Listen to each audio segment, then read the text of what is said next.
কাকের পর এবার ইসরায়েলের আকাশ জুড়ে হানা দিয়েছে ঝাঁকে ঝাঁকে মৌমাছি।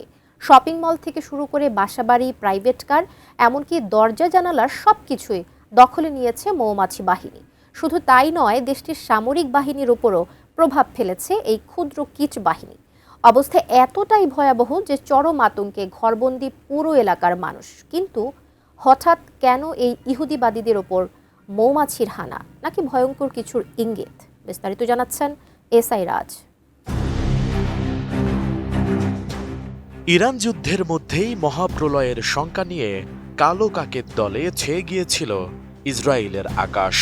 মুহূর্তেই দিনের আলো ম্লান হয়ে চারদিকে ছড়িয়ে পড়েছিল অস্বস্তির নিস্তবতা। এই অস্বস্তির রেশ কাটতে না কাটতেই এবার ইসরায়েলের নীতিভব শহরে দেখা দিয়েছে অদ্ভুত এক আতঙ্ক।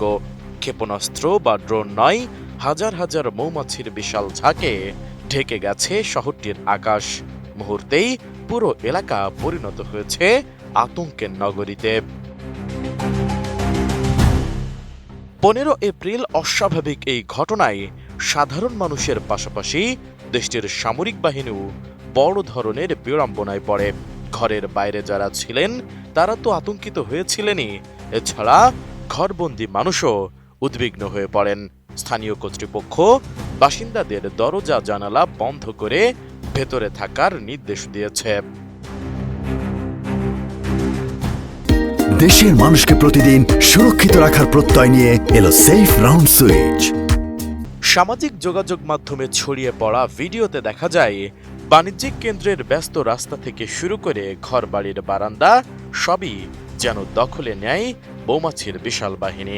পরিস্থিতি এতটাই গুরুতর ছিল যে মৌমাছির এই দল ইসরায়েলি সামরিক বাহিনীর উপরও প্রভাব ফেলে। দেশটির বিভিন্ন গণমাধ্যমের খবরে জানা গেছে, একটি সামরিক বিমানের ইঞ্জিনে মৌমাছির ঝাঁক ঢুকে পড়ায় এবং ডানায় আটকে থাকায় বিমানটির উড্ডয়ন সাময়িকভাবে বন্ধ রাখা হয়। ঘটনাটি ঘিরে অনলাইনে নানা ধরনের আলোচনা শুরু হয়েছে। অনেকে একে বাইবেলে বর্ণিত দেশটি প্লেগ বা মহামারীর সঙ্গে তুলনা করেছেন। বিশেষ করে ইরান ও ইসরায়েলের মধ্যকার চলমান উত্তেজনার প্রেক্ষাপটে নেটিজেনদের অনেকে একে ঐশ্বরিক হস্তক্ষেপ অভিহিত করেছেন। আবার অনেকে একে ঘিরে বিভিন্ন ষড়যন্ত্র তত্ত্ব ছড়াচ্ছেন। তবে বিজ্ঞানী ও কীট পতঙ্গ বিশেষজ্ঞরা বলছেন, এটি কোনো পরিকল্পিত হামলা নয়, বরং প্রাকৃতিক কারণেই এমন ঘটনা ঘটতে পারে।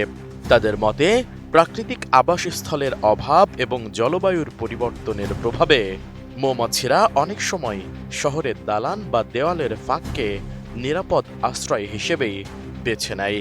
এক্ষেত্রেও হয়তো তেমনটি ঘটতে পারে।